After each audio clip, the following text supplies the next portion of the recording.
सुस्वागतम सुस्वागतम। नमस्ते छात्रों, आज हम देखेंगे रचना विभाग उपयोजित लेखन में से कहानी लेखन जो 5 अंकों के लिए है।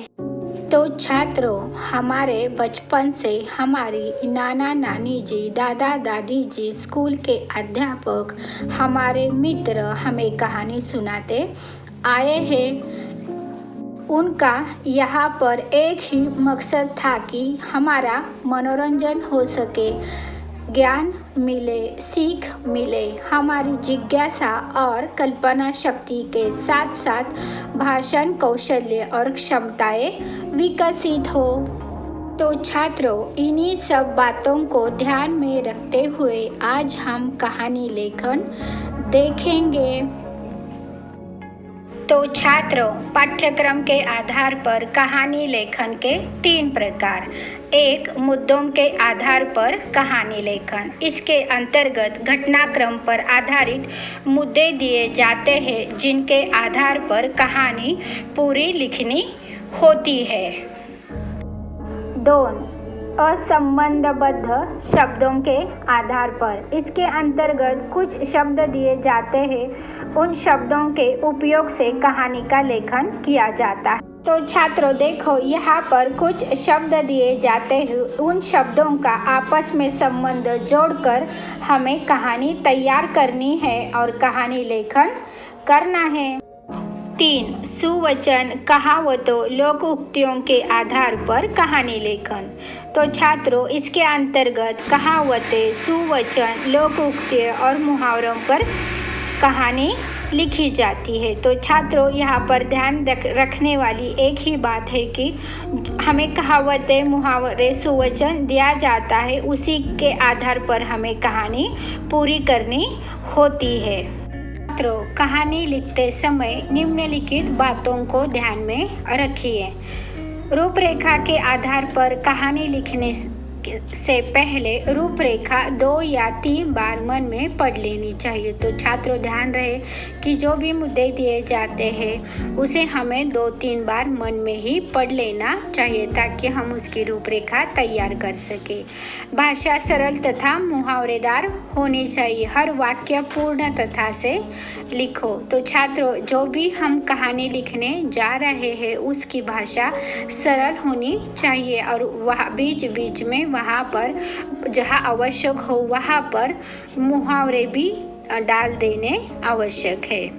एक घटना पूरी हो जाए तो दूसरी घटना नए परिच्छेद से शुरू करनी चाहिए।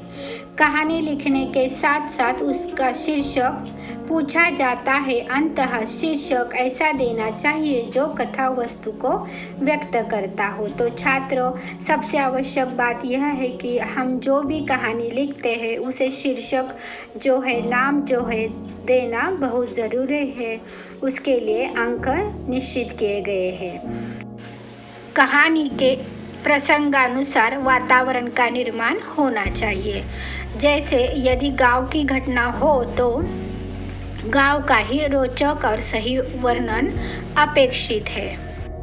कहानी भूतकाल में लिखी जाए। कहानी में आए संवाद अवतरण चिन्ह में लिखना आवश्यक है। तो देखो, यहाँ पर 2 व्यक्तियों के बीच जब संवाद होता है तो वहाँ पर अवतरण चिन्ह लगाना बहुत आवश्यक है। कहानी के लिए शब्द सीमा 80 से 100 तक होनी चाहिए। तो छात्रों, ध्यान रहे, यहाँ पर जब हम कहानी लिखते हैं उसमें कल्पना शक्ति और वर्णन दोनों को मिला के हमें शब्द मर्यादा 80 से 100 तक करनी है। कहानी से क्या सीख मिलती है यह भी पूछा जाता है। अंततः ध्यान से कहानी पढ़ने पर ही सीख का पता चल जाता है, इसीलिए सीख हमें लिखनी है, वहाँ पर अंक दिए जाते हैं। तो छात्रों, इन्हीं सब बातों को ध्यान में रखते हुए हम एक कहानी लेखन देखेंगे। मुद्दों के आधार पर कहानी लेखन। निम्नलिखित मुद्दों के आधार पर कहानी लेखन कीजिए।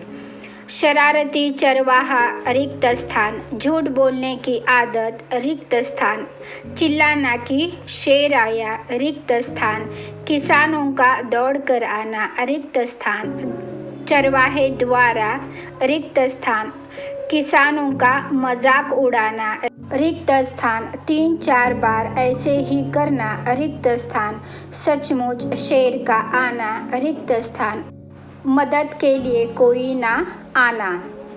तो छात्रों, यहाँ पर ध्यान दीजिए कि यहाँ पर जो हमें मुद्दे दिए हैं उन्हें हमें मन में 2 या 3 बार पढ़ना है ताकि हम उसकी मन में रूपरेखा तैयार कर सके और कहानी अच्छी तरह से लिख सके। तो छात्रों, कहानी के मुद्दे 2-3 बार मन में पढ़ने के बाद हमारे मन में उस कहानी की रूपरेखा तैयार हो जाती है। इसी के आधार पर हम सर्वप्रथम उस कहानी का शीर्षक बड़े अक्षरों में लिखते हैं। यहाँ पर 1 अंक हमें मिल जाता है। तो कहानी का शीर्षक रहा झूठ का परिणाम बड़े अक्षरों में। तो छात्रों, यहाँ पर आगे से कहानी लिखना हमें शुरू करना है। तो हमारी कल्पना शक्ति के आधार पर हम कहानी लिखेंगे। रामपुर नामक गांव में राजू नाम का एक शरारती चरवाहा रहता था। वह भेड़ बकरी चराने का काम करता था। उसे झूठ बोलने की आदत थी। एक दिन वह भेड़ बकरी चरा रहा था। उसी समय अचानक उसके मन में एक शरारत करने का विचार आया। वह पेड़ पर चढ़कर चिल्लाने लगा, शेर आया, मुझे बचाओ। तो छात्रों, ध्यान दीजिए कि अब तक की जो भी कहानी घटित हुई है उसे हमने भूतकाल में लिखना है और जहाँ पर 2 आदमियों के बीच संवाद होता है तो वहाँ पर भी अवतरण चिन्ह देना आवश्यक है। तो छात्रों, यहाँ पर ध्यान दीजिए कि हम दूसरा परिच्छेद करने जा रहे हैं ताकि हम दूसरी घटना आगे लिख सकें। आसपास के खेतों में काम करने वाले किसान दौड़ते हुए उसे बचाने के लिए आए। वे इधर उधर देखने लगे। उन्हें कहीं भी शेर नजर नहीं आया।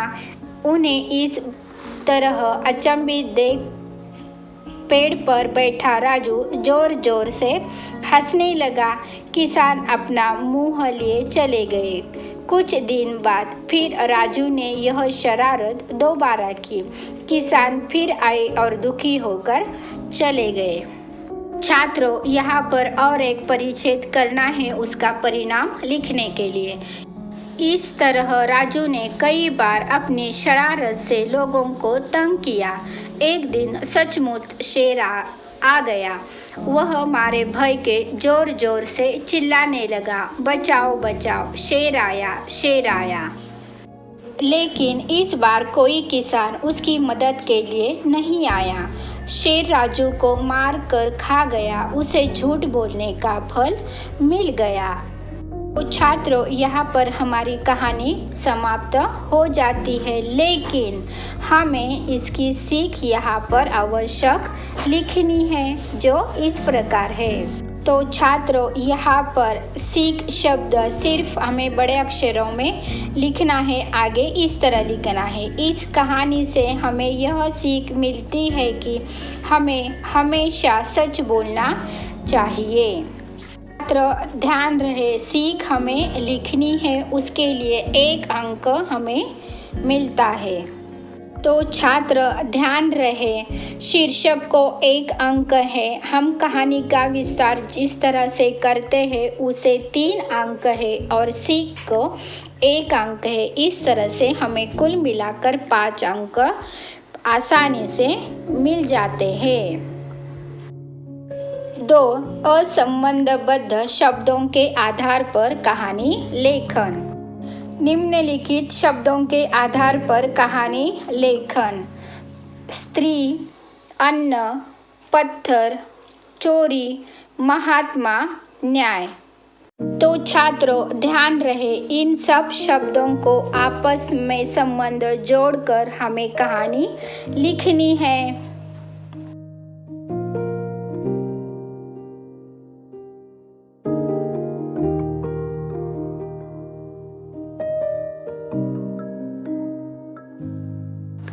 3. सुवचन, कहावतें और लोक उक्तियों के आधार पर कहानी लेखन।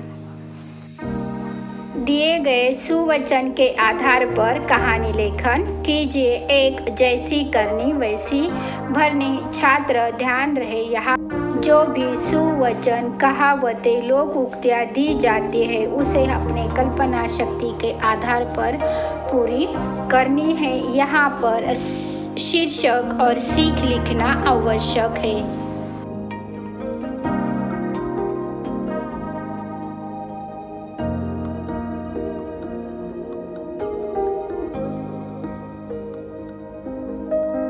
तो धन्यवाद छात्रों, आशा है कि आपको कहानी लेखन अच्छी तरह से समझ में आ गया होगा।